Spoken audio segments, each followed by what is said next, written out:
Protests erupting across Russia after Putin's partial mobilization announcement. For those of you who don't know, I know that Vladimir Putin, that there wasn't a war happening in Ukraine, but it kind of seems like there is, don't you think? 300,000 conscriptions have been announced. People are protesting it and also getting arrested and immediately being forced to serve. Not a war, by the way, of course. Let's talk about that. Let's take a look. Under pressure as protests break out across Russia.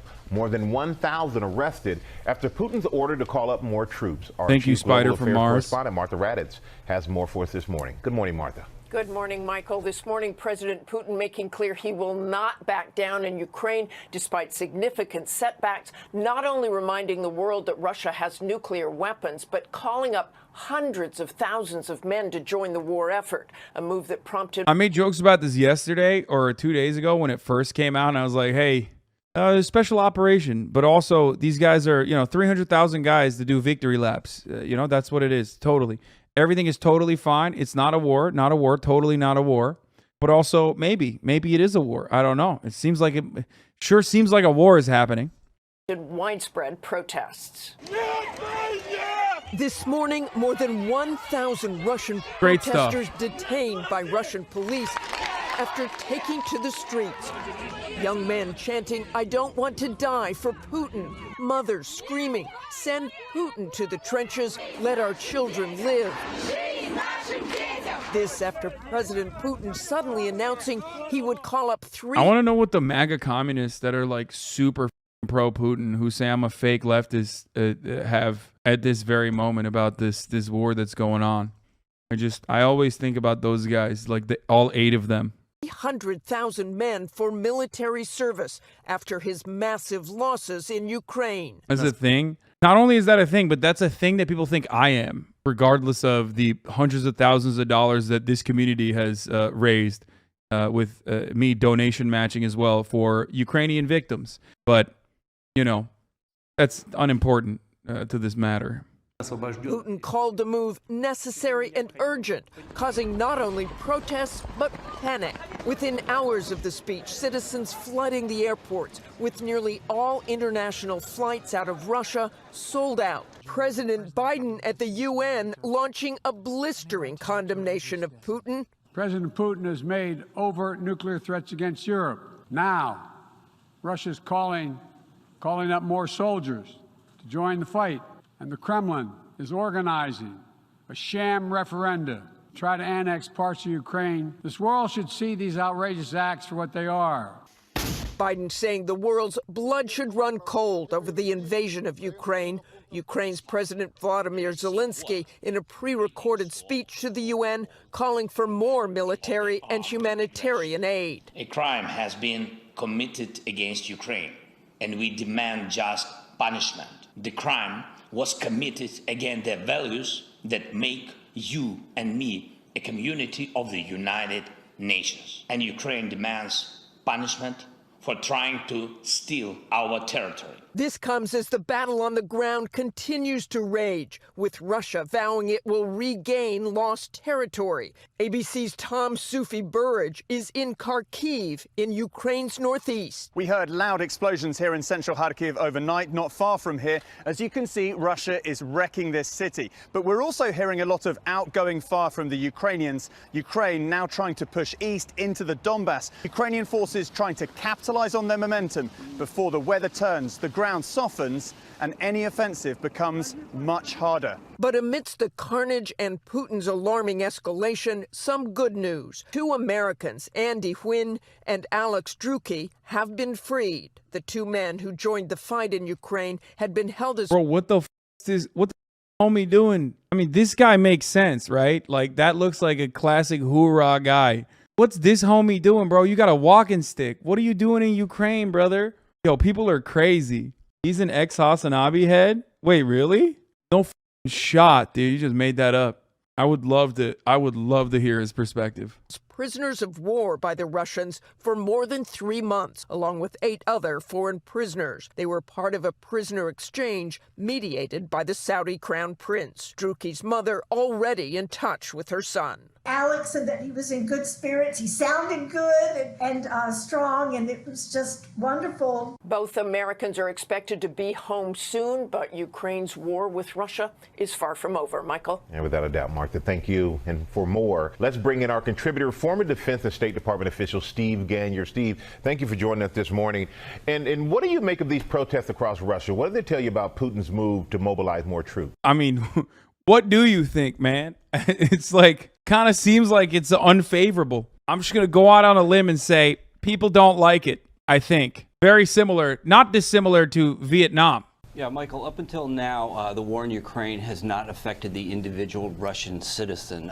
It's been the Russian military goes to war and the Russian citizen goes to the mall. But this changes everything. Putin is asking a lot of the individual Russian person. Think about what the Vietnam War did to the social fabric in the U.S. when young men were asked to go fight for a war that they didn't believe in. That may be what we're seeing here in Russia. We'll need to watch it in the days and weeks to come to see how it affects not The Russian protests were small in comparison, though. Bro, look at what they're doing. If they catch you protesting in your military age, I heard that they literally force you to the front lines immediately. Okay, you can't say pre-watch to that. It's the most obvious take that, like, young men don't want to die in battle because some dickhead decided to do the most unimaginably insane thing, which is invade Ukraine. Like, straight up. Absolutely psychotic. Ukraine literally made all the men join the military? Yeah, because they were being invaded. Yeah, dude, there's a bit of a... First of all, I don't even know if that's still the case. But, like, yeah, there's a difference between the country being invaded and the country doing the invasion. The thing I've seen is that he was calling upon 300K from the reserves. Might be wrong. Please, not a Russian bot. Donbass wants independence. How are they any different than Palestine? I don't think that, especially the Donbass region now, maybe is not the Palestine reference that you think it is. There were arguments that you could have made, but, you know, at this stage, it's not. First of all, they've been shelling. It's over. Like, the people that are there that were Ukrainian are gone. There was shelling that was ongoing leading up to the invasion that led to 14,000 people dying.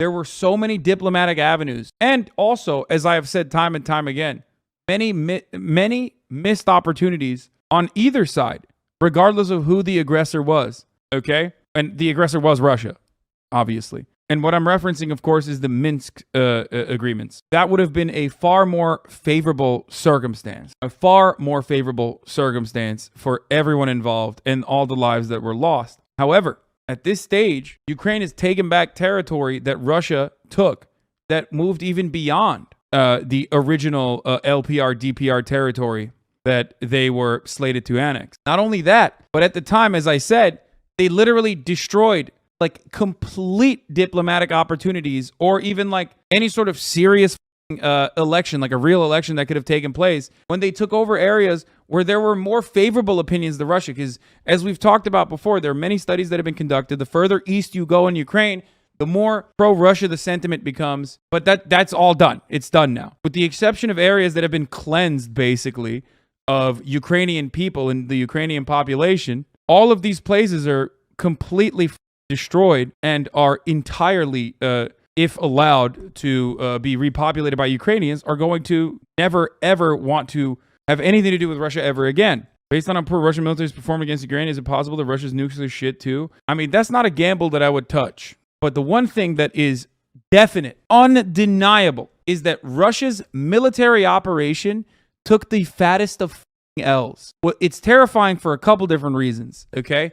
It's good. It's terrifying for this reason. I'll just say that. It also opened up an idea for America, a new way of never even sending a single American troop to another area and just continuously engage in proxy wars, which they were doing already. They can do whatever the they want, everywhere they want to. And in many instances, like in Ukraine, there is a justifiable perspective of emancipation from the Ukrainian people themselves, understandably, who want to rid themselves of, not a new idea, it's an old idea, but it's now definitely it's a definitely solid one against even Russia as well. I know world powers have always done that, But oftentimes it's like done through secondary forces that you give training to. Like Syria is a good example of this, where you have like direct military why can't I talk today? Confrontation. But now you can have like entire state military apparatus geared to do wars against other entire military state apparatus, as long as you're just selling weapons directly. The only things Russia succeeded at were cyber attacks at the start of the war, but they failed to capitalize on those grounds. The defense industry worldwide is beefing up too, which is devastating to think of. But Turkey and other countries sending weapons to Ukraine are also expanding its defense industry at a quick rate. Yeah. You have brain rot from the drama? Probably. I don't know. I just know that this is going further south. This is not fully confirmed, and take it with a grain of salt, but the head of RT confirmed details about mobilization.